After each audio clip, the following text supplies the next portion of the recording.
Hi, and welcome to Whale TV. It's Bob Crawford here at the XL Center, and alongside is Raylen Dziengelewski, who is a defenseman on the Boston Blades Canadian Women's Hockey League team, which is going to be playing a CWHL League game here at the XL Center on January 21st against Team Alberta before the Whale play the Norfolk Admirals at 7 o'clock that night. The women's hockey game is at 3 o'clock. And Raylen, tell us a little bit about the CWHL. I think a lot of folks out there have been excited watching women's hockey at the Olympic level and maybe even the college level, but what's the women's pro game all about at this point?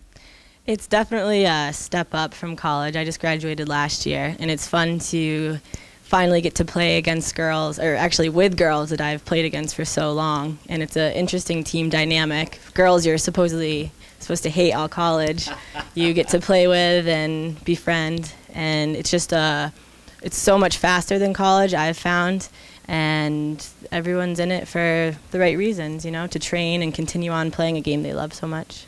Yeah, and women's pro sports in the United States, outside of basketball, has had a tough time really getting a lot of traction, as much as we've seen women's soccer succeed in the World Cup and things like that. But do you see a good future for women's pro hockey at this point?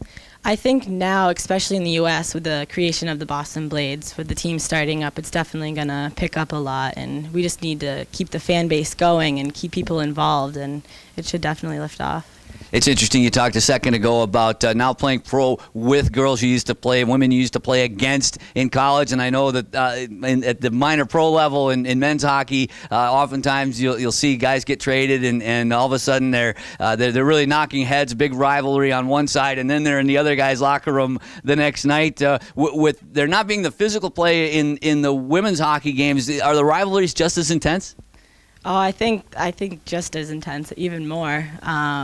Especially since we have so many Olympians on our team. They play against each other at even a higher level. I don't even know.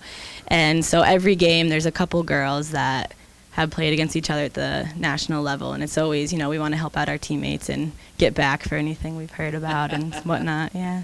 Now, those Olympians, do they sort of act as, I don't know if the right word would be heroes, or sort of role models to the rest of the players in terms of a goal that everybody would like to achieve if they got a chance?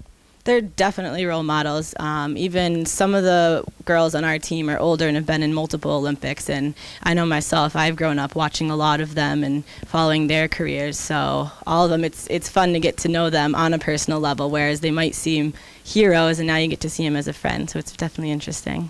Now, you're from Massachusetts, but certainly not far away, just over the border in Southwick, and you played for the Polar Bears girls hockey program and also at Loomis Chaffee. You feel like this is really your hockey home base here in the Nutmeg State?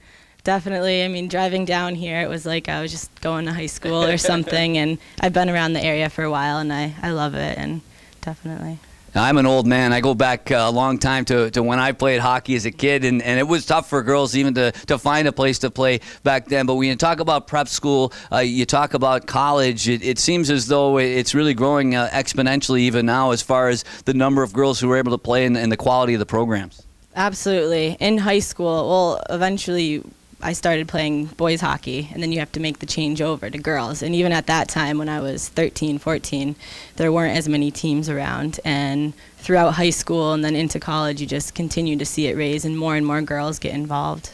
And when you talk about a program like the Polar Bears, so many age levels, so many teams, and they run the tournament around holiday time, which is one of the bigger tournaments in the entire country, never mind just in the East. Is there a lot of pride associated with everybody that's been through that program?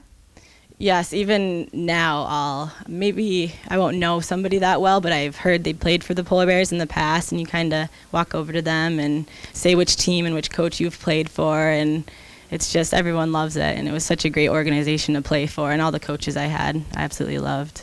And most of the CWHL games are played in smaller venues, either college rinks or smaller than that. But getting a chance to get out here in a place like the XL Center that I'm figuring as much time as you spend in Connecticut, maybe you've been here a time or two before. How exciting is that for you? I'm very excited. I actually haven't been here before. Really? I haven't, no, unfortunately. Too busy playing your own games. Yeah, and I was around Springfield Falcons growing up, since I started off in mass playing. But it is exciting. A lot of my high school friends or coaches and teachers are actually going to try to come out for the game. So. Well, it's great to hear, and all the best of luck to you, your teammates, and to the entire league for a lot of success. Thank you. She's Raylen Dziengelewski. I hope I got that name right. I think I did it the first time. It's quite a challenge for someone with as forked a tongue as I have. But she and her Boston Blades teammates are going to be here on Saturday, January 21st. That's a CWHL League game between the Blades and Team Alberta starting at 3 o'clock. Then the Whale play the Norfolk Admirals at 7 o'clock. One ticket gets you into both games, so be sure you check that out. Circle that date on your calendar. For ticket information, go to ctwhale.com or call the Whale at 860-728-3366. Thanks a lot.